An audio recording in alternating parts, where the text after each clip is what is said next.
On Monday, March the 13th, depending on when you're viewing this post, maybe it's already occurred, Penn State Athletics Director Sandy Barber will be hosting her unveiling of the Athletic Facilities Master Plan. This is a good time to remind ourselves, to ask ourselves, do we care? Not do we care about the Athletic Facilities Master Plan, but the more important do we care question. Do we care about responsible stewardship and righteous governance? Or are those just catchy little phrases that we don't even understand, let alone care about? The one question which should be asked at Monday's sideshow, but probably won't be, the one question that even if it is asked, will not be answered, is this: how much money did Penn State squander in order to have an outside expert tell us where we should be spending our athletics facilities funds? By the way, one reporter, when this undertaking was announced back in 2015, did ask that question. That reporter was Jordan Rodriguez, a sports reporter for the Center Daily Times. The response that she received to that question, well, if we look at the interview, the response that she received was, "That's a question that I'm not going to answer." I kid you not. We know that our leadership, and I use that term with trepidation, doesn't care. The administration, and certainly not the members of our Board of Trustees, all of them, who authorized and approved of this boondoggle. But do we care? Do we care about responsible governance? And do we care about fiscal responsibility? These resources, likely millions of dollars, that we'll likely never know exactly how much, have been thrown into the bonfire of waste, the ever-growing bonfire of waste. They were ostensibly to provide us with two things. One, a prioritization of which facilities should be remodeled, renovated, and replaced. And two, a plan to effectively incorporate those recommendations into the university-wide master plan. How stupid do they think we are? Let's look at those two tasks.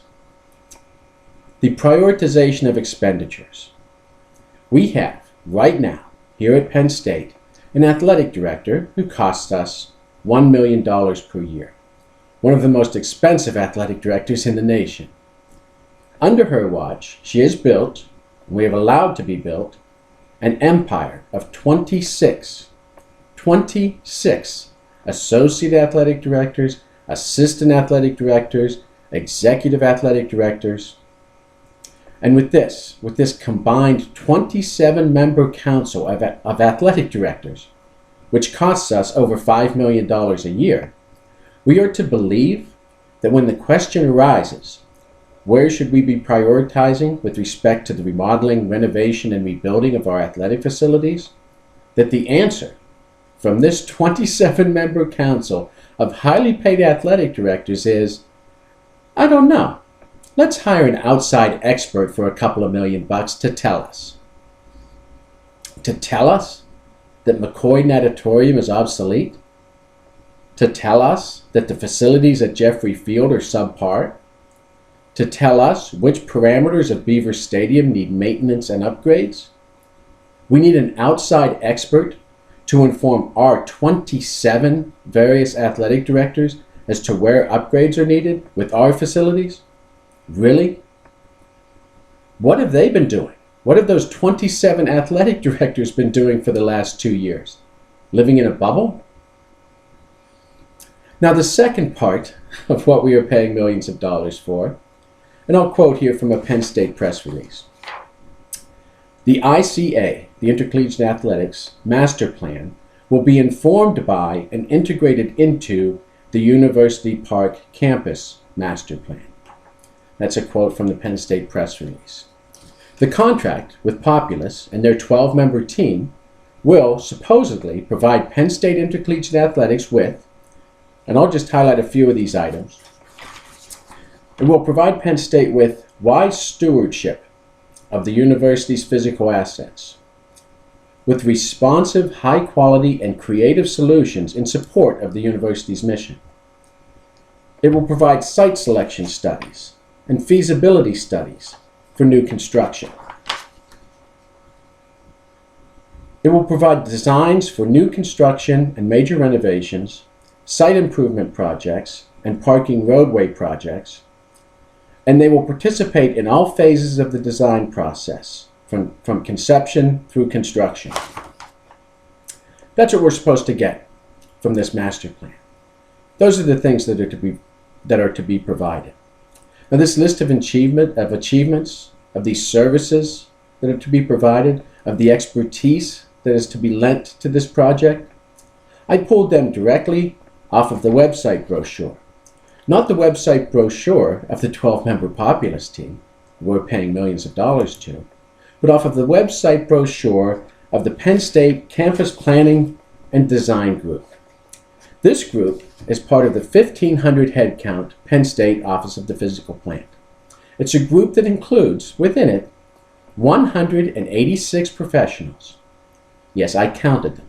186 professionals that includes engineers, architects, landscape architects, facilities project managers, planners, estimators, directors of campus planning and design, directors of administration and finance, directors of buildings and grounds, design services, directors of design and construction, etc., etc.